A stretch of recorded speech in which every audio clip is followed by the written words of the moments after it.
Congratulations Purna, তাহলে তো চাকরিটা হয়েই গেল বল। হ্যাঁ, ওই আর কি, কিন্তু ওই আর একটা সমস্যাও আছে। বলছি অবিন্দা, তোমার তো অনেক চেনাশোনা আছে, তো তুমি কি আমার থাকার একটা বন্দোবস্ত করে দিতে পারবে? হ্যাঁ, কোনো সমস্যা নেই, আমি তোকে হোয়াটসঅ্যাপে একটা অ্যাড্রেস পাঠিয়ে রাখছি, দেখে নিস। উনি আমার পরিচিতা, সো তোর কোনো প্রবলেম হবে না থাকতে। এরপর আমি অবিন্দার দেওয়া অ্যাড্রেসটাতে যাওয়ার উদ্দেশ্যে রওনা দিলাম। ট্রেন থেকে নেমে কিছু না পেয়ে আমাকে হেঁটেই যেতে হলো। আমি অবশেষে বাড়িটার সামনে এসে পৌঁছালাম। কে তুমি? আমি পূর্ণা। অবনীদা আপনাকে কিছু বলেনি আমার থাকার ব্যাপারে?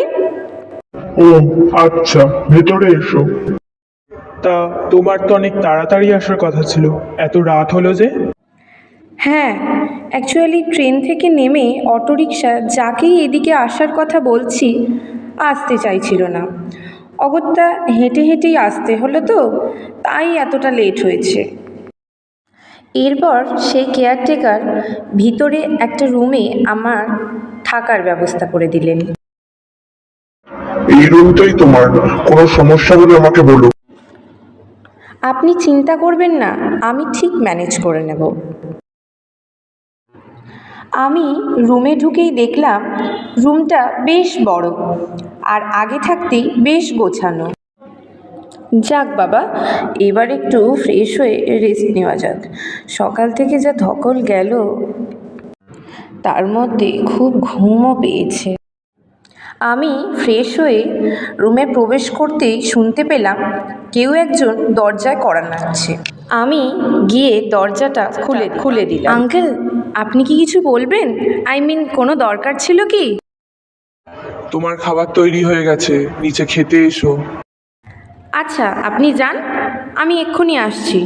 এরপর আমি নিচে খেতে চলে গেলাম। বেশি কিছু রান্না করতে পারিনি, সামান্য কিছু আয়োজন করেছি, একটু মানিয়ে নিও। আর শোনো একটা কথা, রাতে যত যাই কিছু হয়ে যাক, ঘরের দরজা খুলবে না, ঘর থেকে বেরোবে না। কেন, রাতে দরজা খুললে কি কোনো সমস্যা হতে পারে? আহ, এত প্রশ্ন করো না তো, যেটা বলছি তোমার ভালোর জন্য বলছি, চুপচাপ শোনো। আমি আর কথা না বাড়িয়ে নিচে থেকে ওপরের রুমে চলে এলাম। খালি বারবার মনে হচ্ছিল যে কেন লোকটা বারবার রাতে দরজা খুলতে মানা করছে। যাকগে, আমি রাতে দরজা খুলতেই বা যাব কেন, আমার তাতে কি? এরপর আমি শুতে যাব, ঠিক তখনই মরবি মরবি তুইও আর সবার মতো তোকে হবে এবার শুধু আঙ্কেল, আঙ্কেল আপনি এসেছেন?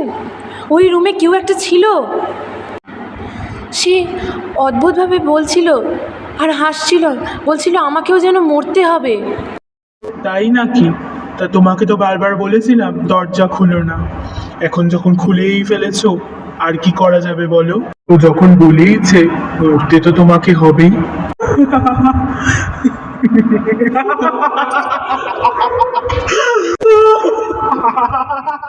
দেখো তো, চিনতে পারছো আমাকে? এরপর লোকটির দিকে তাকিয়ে আমি অবাক হয়ে গেলাম। লোকটির চোখের কোনো মনি নেই, তার চোখের মনি যেন ঠিকরে বেরিয়ে আসছে। আমি দৌড়ে পালাতে লাগলাম কোনো উপায় না পেয়ে। বেরিয়ে দেখলাম দূর থেকে একটা গাড়ি আসছে। গাড়ির মধ্যে থাকা মহিলাটির ইশারায় আমি তাড়াতাড়ি গাড়িতে উঠে বসে পড়লাম। ধন্যবাদ আমাকে বাঁচানোর জন্য। দেখো পূর্ণা, এখন এসব কথা বলার সময় নেই, আমাদের এখন এখান থেকে বেরোতে হবে। আগে তুমি আগে বাড়িতে চলো, তারপর তোমাকে সবটা বলছি। এরপর আমরা রওনা দিলাম ওনার বাড়ির উদ্দেশ্যে। গাড়িটা এসে একটা বাড়ির সামনে থামলো। পূর্ণা, এটা আমার বাড়ি, আজ থেকে তুমি এখানেই থাকবে।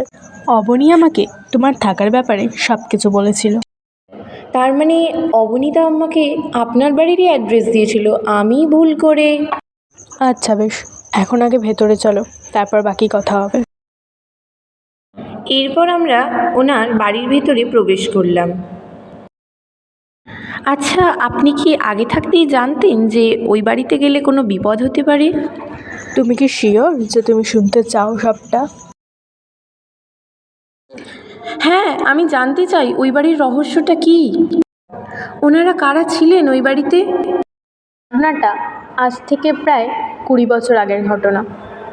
ওই বাড়িটাতে একজন ভদ্রলোক তার 2 মেয়েকে নিয়ে বাস করতেন। ওদের মা অনেক ছোটবেলায় মারা গিয়েছিল। লোকটি একদিন তার মেয়েদের কাছে এসে বললেন, মা, চলো আমরা কোথাও অনেকদিন ঘুরতে যাইনি, কোথাও একটু বেরিয়ে আসি। হ্যাঁ হ্যাঁ দিদি ভাই, চলো না, খুব মজা হবে। এমনিতেও আমরা তো অনেক দিন কোথাও যাইনি, বলো চলো না প্লিজ।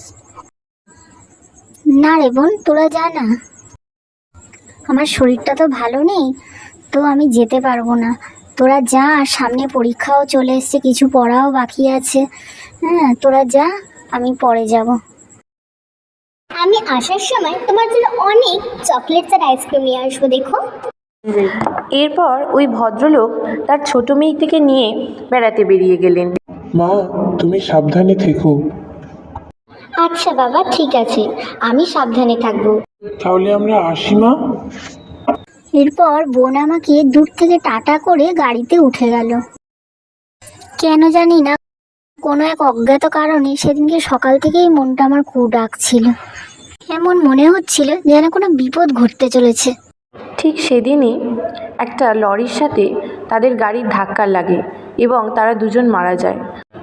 এরপর থেকে সেই বড় মেয়েটি তার দিদার কাছে মানুষ হতে থাকে।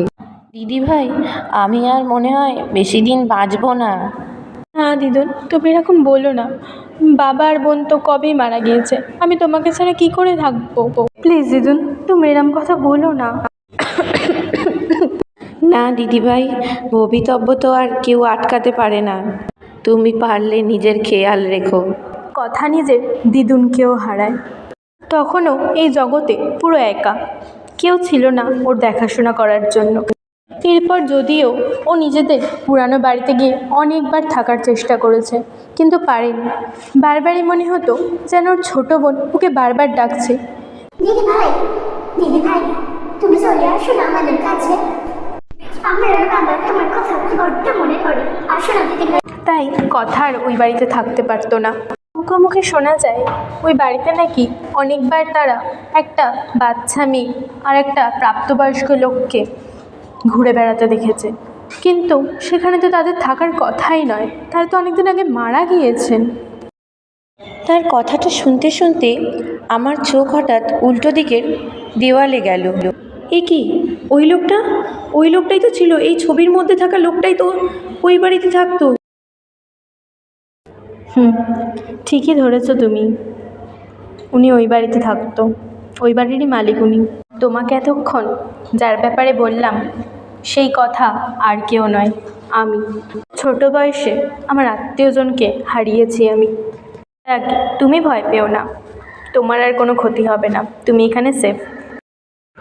কেন জানি না, তার কথা শুনে আমার তো ভয় পাওয়ার কথা, কিন্তু ভয়ের পরিবর্তে আমার যেন কেমন করুণা হতে লাগলো। বন্ধুরা, আমাদের গল্পটা যদি তোমাদের ভালো লেগে থাকে অবশ্যই কিন্তু চ্যানেলটাকে সাবস্ক্রাইব করে দিও, আর লাইক আর শেয়ার করতে একদম ভুলবে না।